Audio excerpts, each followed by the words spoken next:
જો તમે દવાઓ સીધી જ તમારા મોઢાથી ખાઓ છો તો તમે સૌથી મોટી ભૂલ કરો છો. તમે કહેશો કે બેન દવા મોઢાથી ને લઈએ તો ક્યાંથી લઈએ? તો હું તમને કહી દઉં કે કોઈ દવા પર ડીટી લખેલું હોય છે. આ રીતે ડીટી લખેલું હોય તો તે પાણીમાં ઓગાળીને દવા લેવાની હોય છે. તેને તમે પાણીમાં થોડું 10 ml જેટલું પાણી લેવાનું, તેની અંદર ટેબ્લેટ નાખવાની અને પછી એ દવા લેવાની હોય છે. જે દવા પર એમડી લખ્યું હોય, એમડી વાળી દવાઓ મોઢામાં સીધી મૂકી દેવાની છે. તે પાણી વગર લેવાની હોય છે. ડાયરેક્ટ મોઢામાં એ ડિઝોલ્વ થઈ જશે.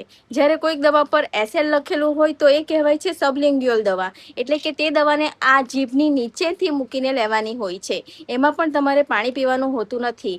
અને CR, MR, ER કે SR જેવી દવાઓ લખેલું હોય તો તે કોઈ પણ દવા તમારે ચાવીને કે તોડીને ગળવાની નથી. તે તમારે સીધી મોઢામાં પાણી સાથે જ લઈ લેવાની છે. આવું કોઈ મેડિકલ વાળા કહેતા નથી, પણ રતન ફાર્મસી કહે છે, કારણ કે પહેલા જાણકારી પછી જ દવા. આ છે રતન ફાર્મસીની રીત.